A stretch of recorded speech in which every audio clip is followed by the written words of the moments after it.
last talk slot of the day. You know, the traditional, I am standing between you and beer.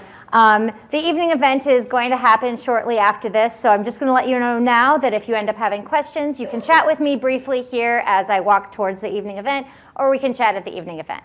Okay, so you're probably here because you want to Kuber some netties. And I might dissuade you, or I might give you some ideas about tools that will help you do that. The traditional second slide, you have to have the second slide to establish bona fides. Bona fides? Not sure how to say that, so you can check that off as she does not know how to say bona fides. But I'm Bridget. I live in Minneapolis. I work for Microsoft on the cloud advocacy team. I co-host the Arrested DevOps podcast with Maddie Stratton, which is wonderful because he's here, and I sent him to live tweet Brian Cantrell's talk because, tragically, a talk that I really would like to go to is at the same time as mine. So if any of you decide this Kubernetes is not for you and you want to hear about Rust, Brian Cantrell's very funny. And I also have the honor / privilege / foolhardiness of running the Global DevOps Days organization. If you've been to a DevOps Days somewhere, I probably helped somewhere along the way with that organization. And actually, though, in Silicon Valley here, Jennifer Davis, who also she was at Chef in a startup and just joined Microsoft, runs the Silicon Valley one. So I'm not sure if they've set their dates for next year or not, but you can take a look at devopsdays.org and see about that. Okay, so I feel like when people put an outline up for their talk, the problem with that is it's basically like you're getting spoilers, right? So, all right, spoiler alert. We're going to talk a little bit about what even are these container things. And then we're going to talk about some open source tools in the ecosystem. And, well, tools, mostly open source. And then we got to, of course, if somebody gives you a mic, unless you stand on a stage, you should definitely prognosticate about the future. So we're going to do a little of that, too. Okay. So starting with the what even are containers, like how did we even get to this place? Quick show of hands, how many people are using containers in some regard right now? I'm going to say like 80% of the room. Awesome. Keep your hand up if you're using them in production. Close, maybe 65 to 70%. And how many of you are using Kubernetes in any regards right now? Maybe 40%. And in production? Yeah, maybe 25%. Okay, and I think this is very natural hype cycle stuff. The future is here, like William Gibson tells us. It's just not evenly distributed. And I think that probably the most important thing to know about Kubernetes is something my colleague Jessie Frizzell, who worked at Docker for a long time, and then worked at a couple of other places and is at Microsoft now. She said when she was keynoting GitHub Universe recently, and actually I'm not even positive. I love this picture of her from GitHub Universe. I'm not positive if she talked about containers not being real there, though she does say that pretty frequently. I think it's valuable for us to pay attention to what containers actually are. And they're basically C groups and namespaces. So when people get really excited about the containers that are essential to your, buzzword transformation project, maybe just kind of take them down a notch and say, look, we're just talking about controlling what a process can see and what it can use. Like that's what we're actually doing. But it's valuable and it's important and we use it a lot, but just kind of the reality check of what it is, I think is valuable. And I think it's also, at the same time, it's important to pay attention to the fact that we use containers for a reason. I mean, not just because we super are into the Linux kernel, though maybe we are. I'm not going to judge if you are. I kind of like FreeBSD myself, but I use Linux when people pay me to. But I think it's valuable for us to recognize that we use containers for a reason because they actually do solve problems. A few years ago, I worked at a startup that started running Docker in production in October 2013, when I think the main thing on Docker's website was giant letters in Blink that said, like, under no circumstances should you run this in production. And my boss at the time was like, YOLO. And I mean, it actually solved problems that we had. Problems around our deployments not being like repeatable or our development not being as consistent as we would like. And if you're trying to solve the problem of it works on my machine, containers are a great way to solve that problem. And by the way, that startup got acquired. It's part of Warner Brothers now. So sometimes YOLO works out. That doesn't mean I necessarily recommend that, but yeah. I also feel like we need to have the caveat that containers also sometimes cause problems. And or at least they are not going to solve all the problems that you have in your organization. And I think this is kind of where people like wave their hands and say DevOps, and they think that will definitely solve every kind of deep-seated problem, technical and social, that exists inside your organization. And it's like, spoiler alert, so sorry, but that does not magically happen, right? And so containers are going to give you something new to manage and give you new failure modes to worry about.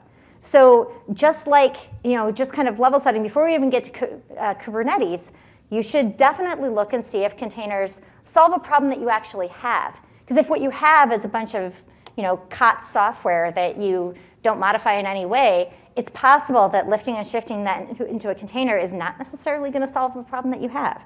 Or it might. But again, this is going to depend on your use case. I also think taking the hype cycle down a notch just a little bit. I got my degree my CS degree back in the 90s. Back when underfunded computer science departments thought it was a good idea to hire undergraduates and give them root on their faculty members' machines.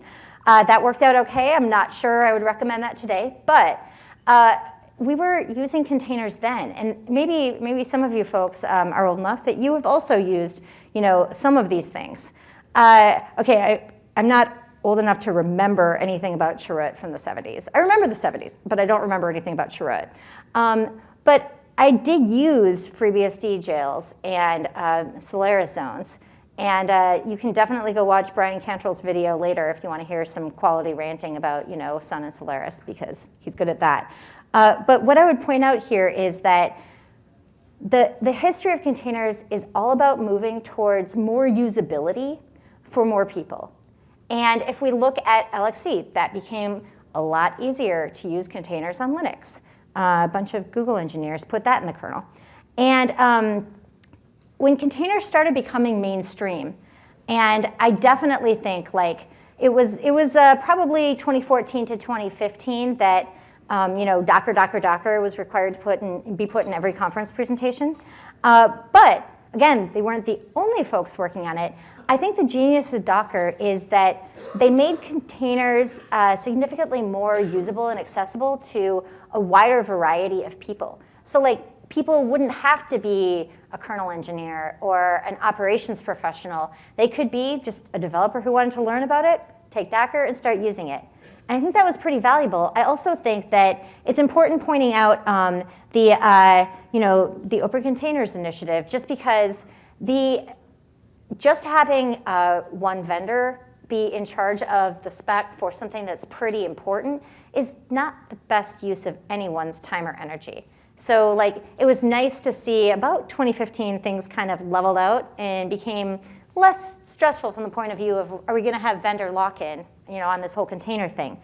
But even before 2015, and this is one of those things when I started looking at things for this presentation, I was surprised because I thought Kubernetes kind of hit the scene in about 2015. I remembered something about it at OSCON in 2015, but actually that was the 1-year anniversary party. Kubernetes has actually been around since 2014. And I think that's valuable to consider, because a lot of people in this room didn't raise their hands at the using Kubernetes question. And at the same time, the hype cycle would have you believe that, well, if you're not already using Kubernetes and possibly some sort of serverless with it or whatever, you're already behind. And I think that that's a false narrative in our industry that we should just stop listening to. You're not behind if you're accomplishing your goals, right? But it is valuable to look at what this stuff does and what it can do for us.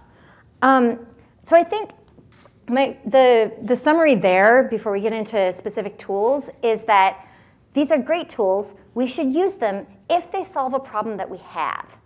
And when people inside your organization are, I was just down in a wonderful panel that Jessica was running, and one of the things we talked about is if a tool doesn't solve a problem you actually have, or if it solves the problem of, so I once worked with a young man who, he was very convinced that the next thing we should do was write a custom Erlang message bus. And I was like, interesting. What problem are you trying to solve with this project? And without blinking, he said the problem was that he wanted to write a custom Erlang message bus. I was like, okay, at least you're honest about it. But you probably don't have infinite time and money and staff in your organizations to solve a problem you don't have. So you should definitely use containers if they solve a problem that you have. Problems around your reproducibility and around your consistency. But it's a good idea to do minimum viable complexity to meet your organization's actual goals. Okay, all right. I haven't scared you off. You're not all running for the exits. You want to Kuber some netties. Okay, cool. Let's talk about some tools in the wider ecosystem, because if you've started looking at Kubernetes, you probably have noticed that it doesn't actually even have all of the pieces for Kubernetes built into it. Like you start using it and you're like, oh, we need to pick an overlay network now. Okay, first of all, what's an overlay network? And also, how do we decide? Answer, you got me. I mean, I think Weave works fine, but at the same time, I have not thoroughly investigated them all, but you could. There's a lot of rabbit holes you can go down there. Okay, but I think I do have to put a caveat up there that says that introducing new tools, introducing new complexity is not going to magically solve all your problems. My old boss, Tim Gross from Drama Fever, the little streaming video company that was much like Netflix. If Netflix were much smaller and mostly Korean soap opera and started running Docker in production in 2013, you know, as one does. But what he likes to call it is conservation of complexity, which is to say you break your monolith down into microservices. Okay, cool. So you've exchanged IPC for network latency. Like you just move the complexity around, and that's fine as long as you don't fool yourself into thinking that the complexity will somehow magically disappear. It super won't. Like all of these exciting new architectures are going to actually make things harder, and you have to make sure that the trade-offs are worth it in your use case, which no vendor can answer that question for you, only you can answer that question. Okay. But that said, say that you decide you are going to definitely use an orchestrator like Kubernetes. And again, Kubernetes isn't even the only orchestrator out there. So like you could look at Nomad from HashiCorp. You know, you could look at Mesos and Marathon, you know, from the fine folks at Mesosphere. Like those are just a couple of the options out there. You know, I mean, Docker has Docker Swarm. Like there are a lot of choices out there, and you kind of have to look at the complexity and your use case and figure out what is actually right for you. Again, a vendor isn't going to be able to answer that question for you because only the people who actually know your architecture and your needs can answer that question. I would say it's probably a good idea to look at if you have these sorts of needs, then you might need an orchestrator that looks suspiciously like Kubernetes. Like if you need to schedule your jobs to run, but you don't necessarily care where they run in your cluster, or you do care where they run, but you need to be able to specify that they don't run or that they do run near this other job in some way, maybe sharing resources with it. You probably have some sort of, you know, health monitoring needs. It would be nice if you don't have to bolt that on as an aftermarket addition. That spoiler, you know, is just never going to fit well with your cluster. And all of the things around like how you do your failovers and your scaling. If you're like me and you've done the homegrown platform thing, you probably had like a bunch of Docker and Packer and Chef like all glued together, maybe on like a cloud provider with hitting their APIs. There was definitely janky bash underlying your homegrown platform. Like if someone tells you there's no janky bash under their homegrown platform, they are lying. There's definitely bash in there. But if you have components like that where you've built a lot of things and you say to yourself, they work for some values of work, I would say the thing you have to always ask yourself, and it's kind of humbling to ask yourself, should we replace this thing that we lovingly handcrafted? And I would say the good test is, how horrible is it to explain it to a new hire? And how facepalmy is it to even talk about it when you're interviewing them? Like if you don't really want to show them your horrible architecture until they have started, until they've signed on the line that is dotted, yeah, okay, that right there is probably, you know, a smell. It's probably we should probably say goodbye to the thing we spend a lot of time lovingly handcrafting, because there are industry standard things that didn't exist when we did all that work, but that we could move to now. Sarah Wells from the Financial Times, the FT, just did a really good talk at Velocity New York last week that you can definitely go and watch the videos if you participate in O'Reilly's whole Safari thing. Or just go look online. I'm sure the video is out there somewhere. She's given that talk a few times. But what they moved hundreds of microservices from their homegrown platform to Kubernetes, and it took them a long time. And in their retro at the end, they said, honestly, we probably should have done it faster and we should have done it sooner. And so this is just the incidental complexity that you have when you have built all of these things, or at least some of these things, and you're kind of gluing them together with duct tape and baling wire. Okay, if you're in that position and you're wincing a little bit, yeah, you probably want to look at a standard orchestrator.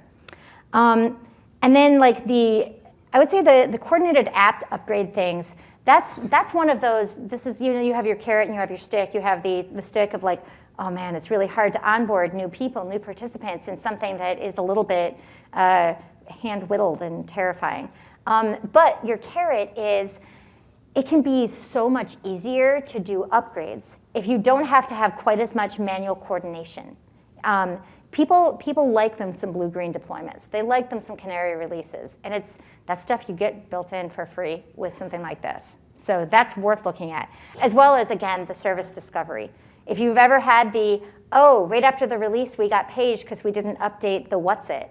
Like, yeah, having this built in is good.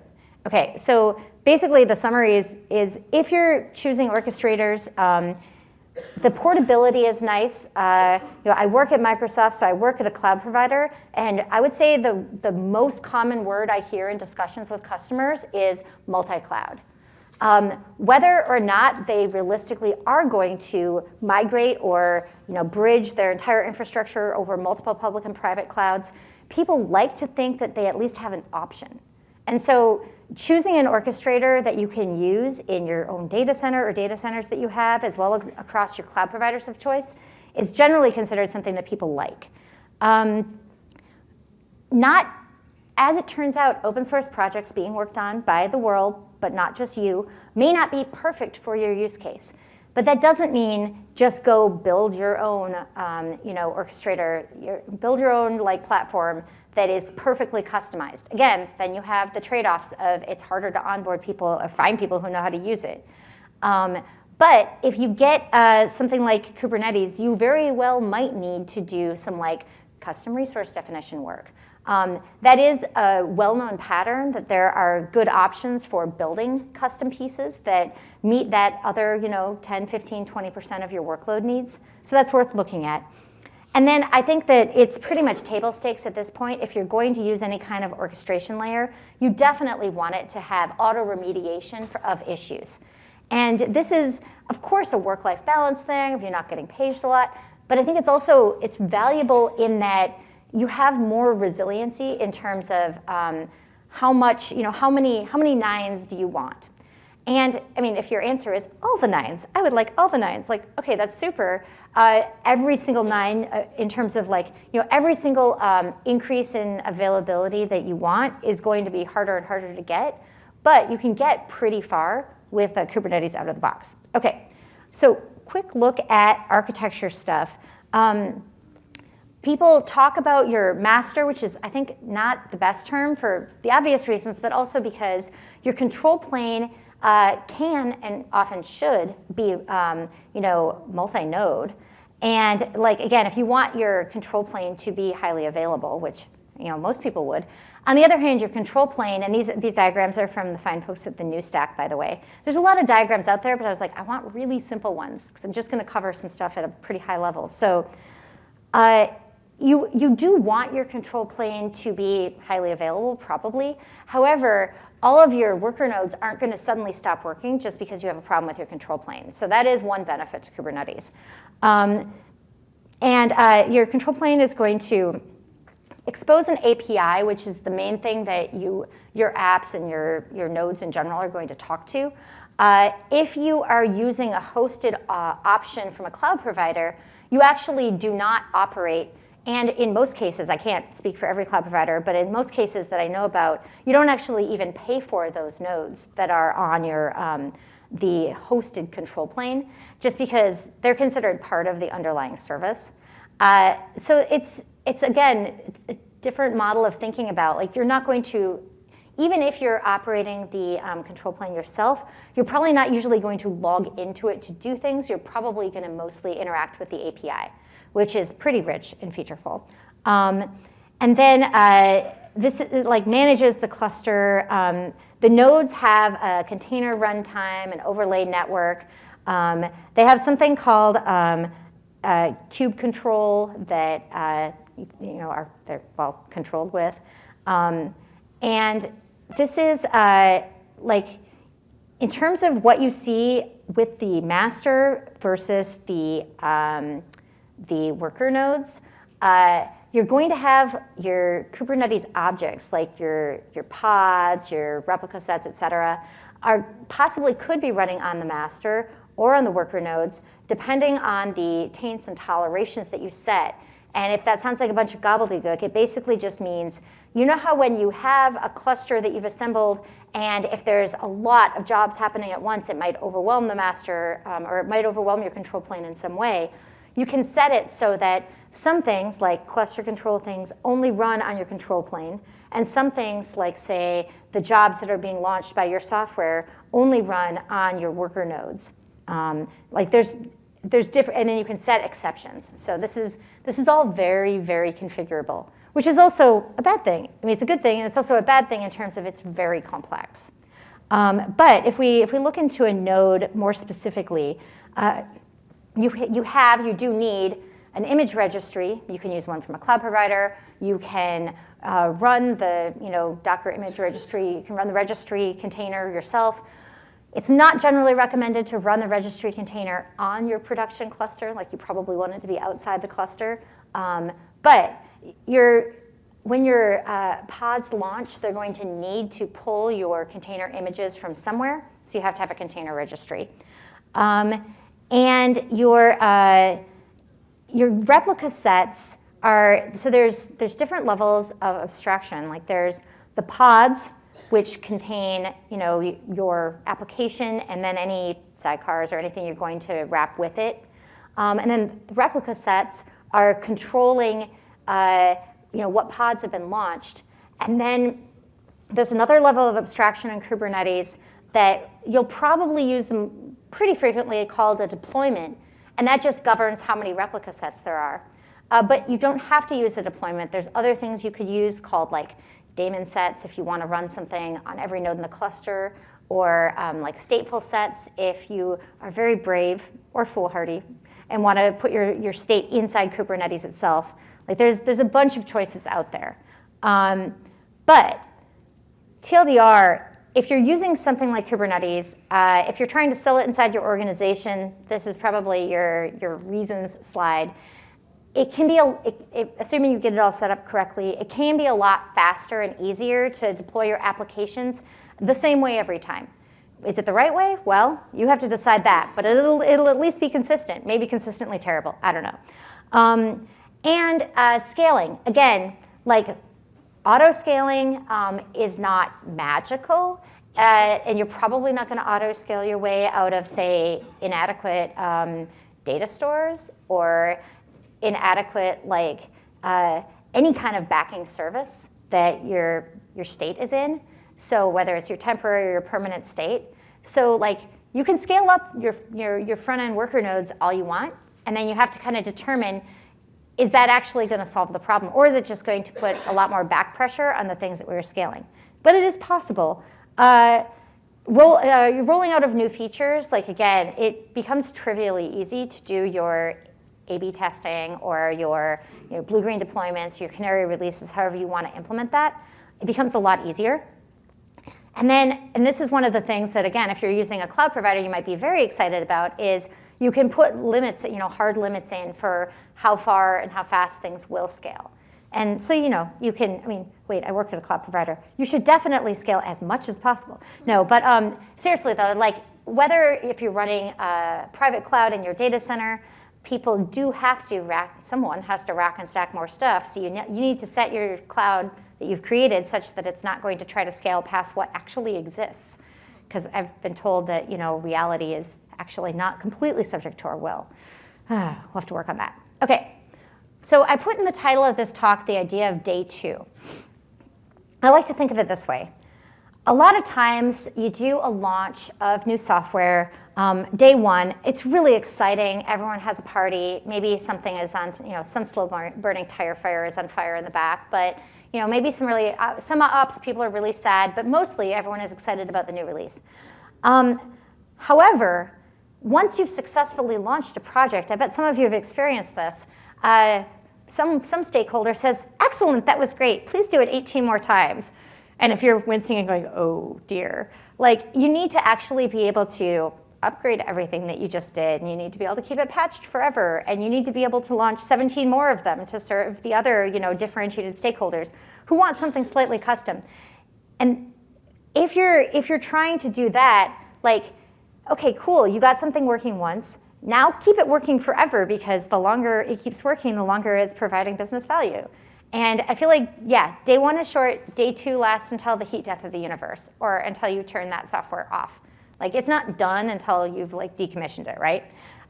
So if you want to build your Kubernetes so that day 2 is not going to be painful, I would say there's a few steps that we're going to look at.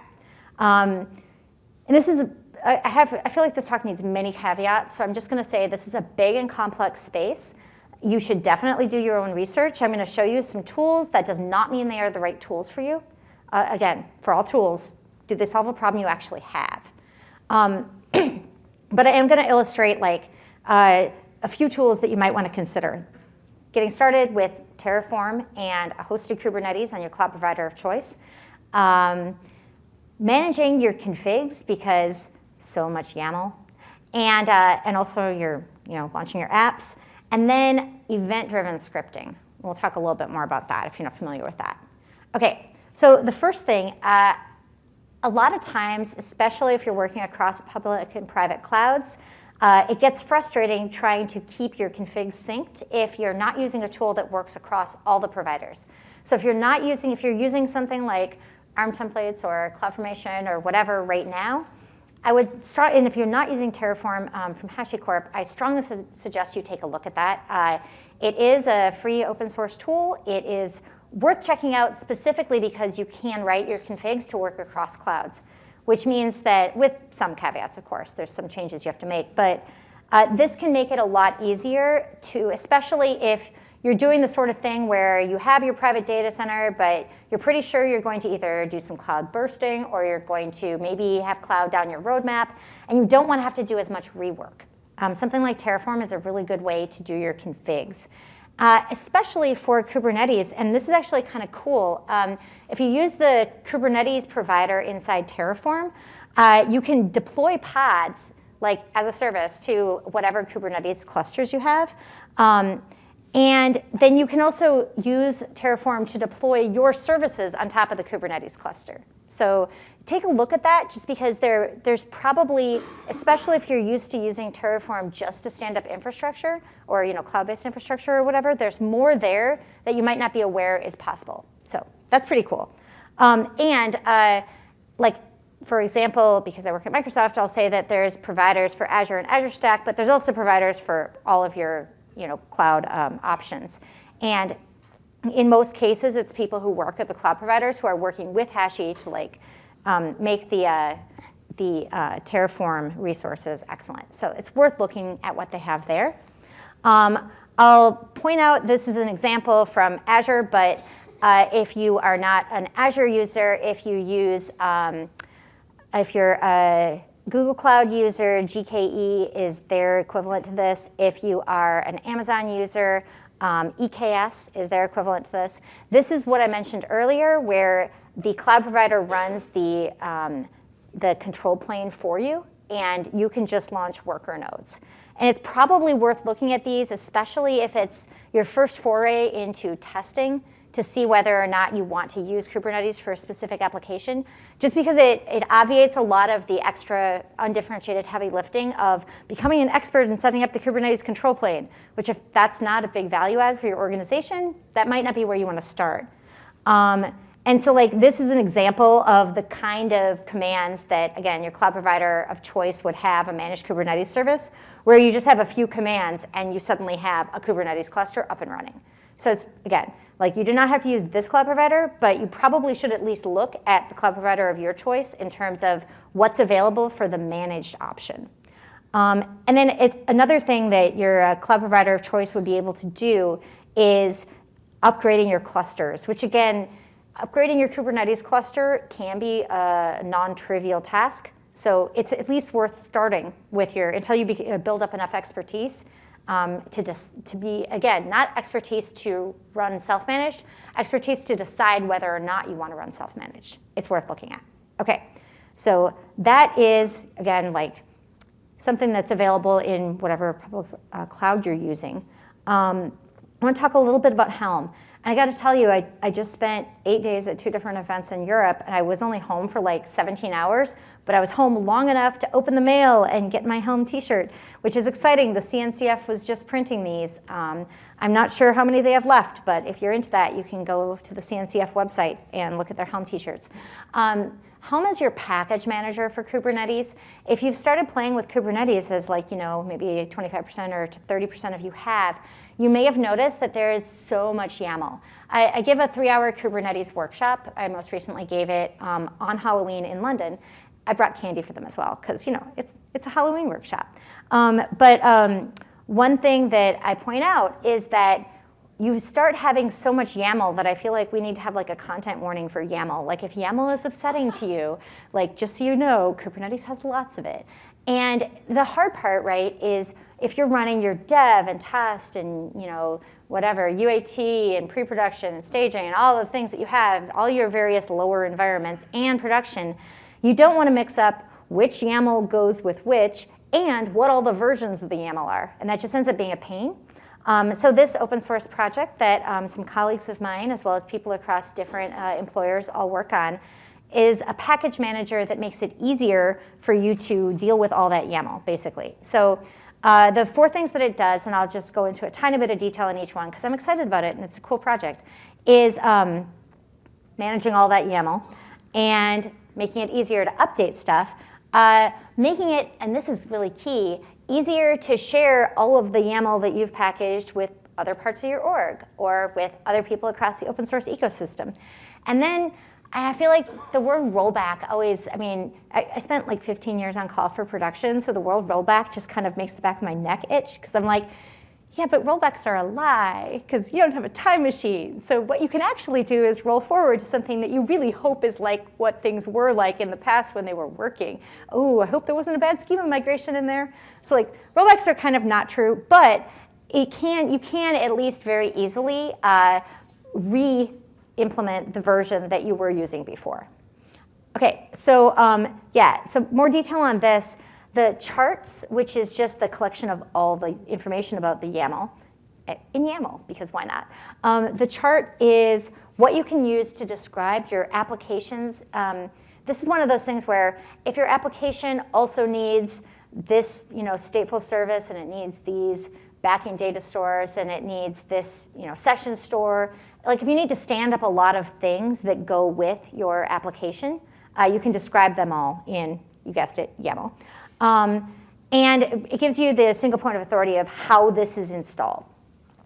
Okay, the updating thing, again, you want to be able to do in-place updates because, and I don't know why this is, but like every once in a while I go to pay a bill or something and it's 1 p.m. on a Sunday and it's down for maintenance and I'm like, yeah, this is like a dinosaur, because really nobody, if you say to your employer, we want to take a maintenance window, they're just like, is this like retro day? Like, no, we don't do that. So you do want to be able to do in-place upgrades. And the sharing thing is cool, actually. If you go check out Helm, one of the things you'll see is, say you want to install Prometheus. You could read all the Prometheus docs, or you could just use Helm and install it. So like there's a lot of public Helm charts out there for open source packages that you want to use. Okay, and then like the rollback thing, basically you can re-release an older version pretty easily. Okay, so that's Helm.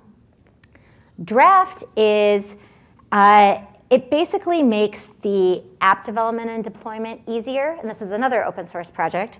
And all of these, by the way, the team registered the .sh, so it's helm.sh and draft.sh, so you can go look at all of the websites. But this one, I would say, like, where it's nice because it auto detects the language that you're working in, and like generates a Docker file and a Helm chart for you. So it's one of those things that is kind of an up and running sort of thing. It's a lot easier to get started, and then again, that can all be versioned. So, and yes, because it detects the language that you're writing in, it can become a lot easier. Okay, so another open source project is called Brigade. And if you just saw the announcements out of GitHub Universe, you might be thinking, well, how is this different than GitHub Actions? And it's like, well, they have some similarities. There's some parallel evolution there. This is worth looking at.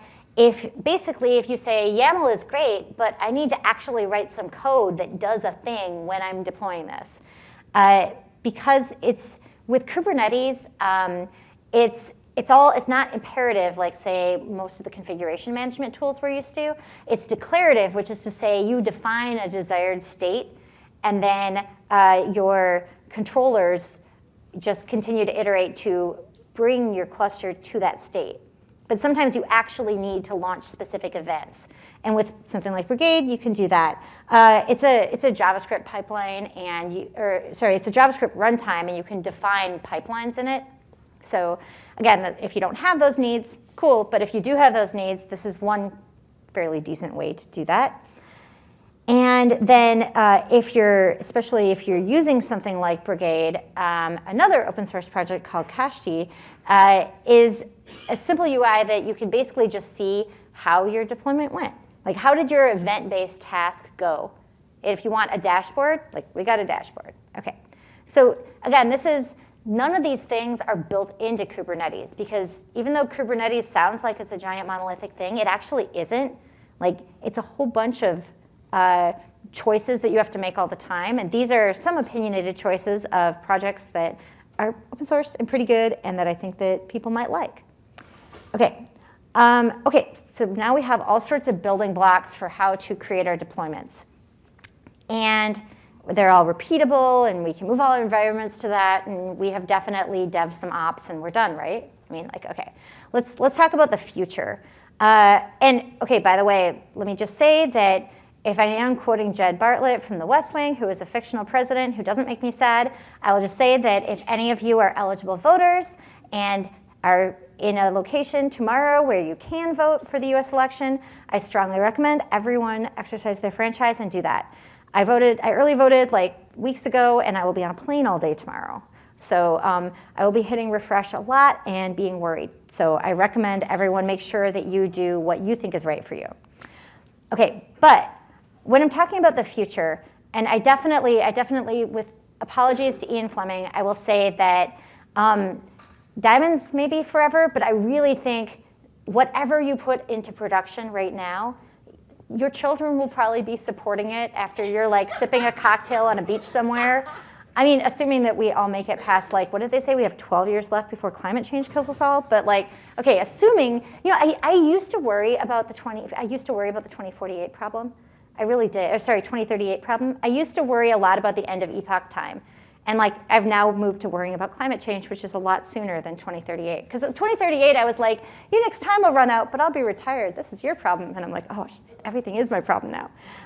But I feel like everything that we build, we do need to build it to be maintainable. We need to build it to be sustainable, because if it works at all, if it generates business value for your organization at all, they're going to want to keep building on it. And then later you're like, it looks like that "what have you built" meme.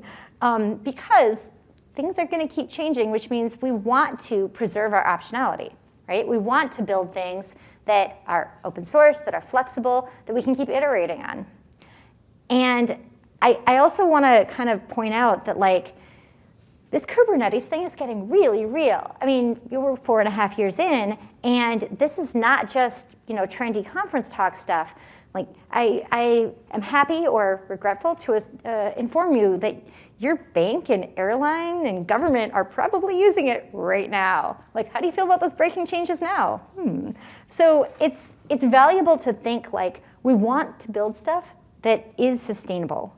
So I would say like to teach yourself things about Kubernetes, container.training is the free open source workshop that Jerome Petazzoni of Docker fame created that I've been helping him with and running this workshop around the world. I recommend going and try running through some of the exercises yourself. And I also recommend considering a managed option if that works for your business case, for your needs. Just because there's so much complexity in Kubernetes that any of it that you can offload to someone else becomes their problem and not yours. So that is a kind of a future-y thing. Another future-y thing, and I will be posting these slides afterwards, so you don't have to try to take a picture and painstakingly type that in. But it's if you're interested in Helm, I am actually going to be taking some time off from being on the road a bunch and speaking at things, and I'm going to be helping with I'm going to help PM the Helm 3 release that's coming up, which is exciting. And it also means that that link right there on GitHub is we're actively soliciting community feedback. So if you've started using Helm 2 and you're like, Helm 3 is not going to have Tiller anymore, I have questions. There's a bunch of information out there, but we really are interested in your use cases and what the community thinks about this. There's a lot of other changes too, so it's worth taking a look at that. That sweetcode.io is a blog post from my colleague Matt Butcher. Okay, another thing that is worth looking at if we're talking about the future is, as much as us cloud providers would like to forget about it, most people at large enterprises, they have some legacy. Legacy, by the way, is another word for where your customers and your money live. Like if it didn't matter, just ask people, could I just turn this off? And if they like turn white and like start shaking, yeah, it matters a lot. But because people have legacy, they have data centers, they're like, okay, cool, we want to do some Kubernetes, but how do we use all this capacity over here? And so it's worth looking at things you can do with virtual kubelet and virtual node. These are other open source projects out there that basically let you add capacity to your Kubernetes clusters from other sources, and it just looks like a node on the cluster. So that is probably worth looking at if you have those sort of problems to solve. Yeah, so I'm basically just going to wrap up by saying I think it's really cool and fun and interesting to do this Kubernetes stuff. And if you're here and you're trying to learn things, but you're also a little worried because it's like you're in quicksand and the world keeps changing around you, like I got to tell you, some of the first systems I had run on were like SunOS 4.1.3, right? Like pour one out for Sun, but if we don't try these new things, then like we aren't getting the interesting advancements that help us learn more. And this is a quote from my colleague, Eric St. Martin, who he's one of the people who founded GopherCon, and he also works on the same cloud advocacy team as me. And he says, like, hey, with apologies to Halt and Catch Fire, like Kubernetes is not the thing. It's not like we have Kubernetes now, we're done, technology is over. Like, no, I mean, it's the thing that will get us to the next thing, which from the look of the hype cycle right now, I'm going to say is probably service mesh. So, set your phasers to service mesh. But I think that hindsight being what it is, we didn't all look ahead and see all of this that we have now coming. And it is okay that we just keep iterating. If someone says like, but we did all of that containerization and now you want orchestration, and you're like, they're not separate, they're not different, we're just building on the past.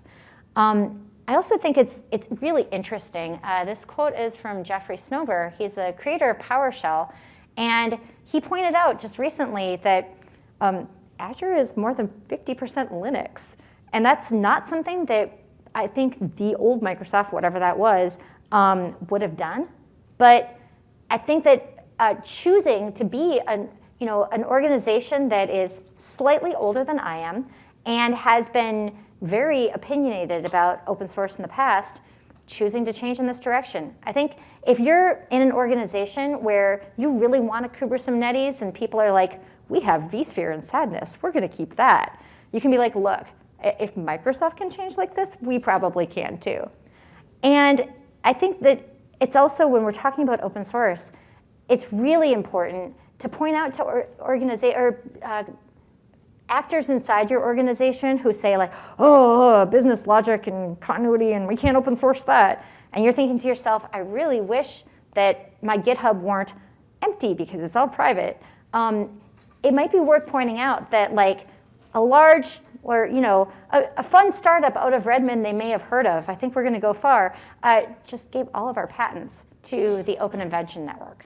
And it's like, if this is the sort of thing that actors that have definitely not been good actors in this space have done, if you can go from open source is cancer to here are all our patents, they are open now, I think that those are conversations we can all have inside our organization, because you have a previously bad actor who now is actually kind of a good actor that you can point to and say, this is what we can do.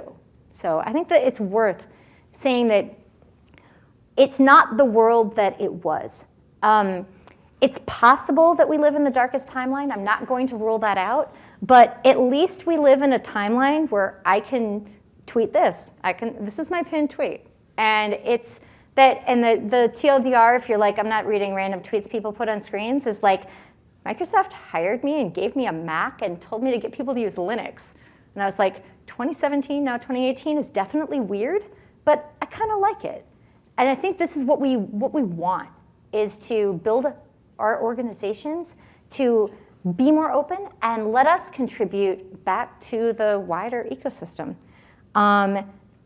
All right, so if you want to, and I'll have this up for just a minute, but if you want to learn more about some of the specific projects and things I talked about, my colleagues are going to be doing a free multi-city around the world tour covering a bunch of these technologies.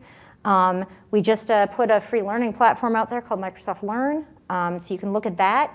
And that's it. That's what I've got. I really appreciate all of you being here, and go forth and open source all the things. Thanks.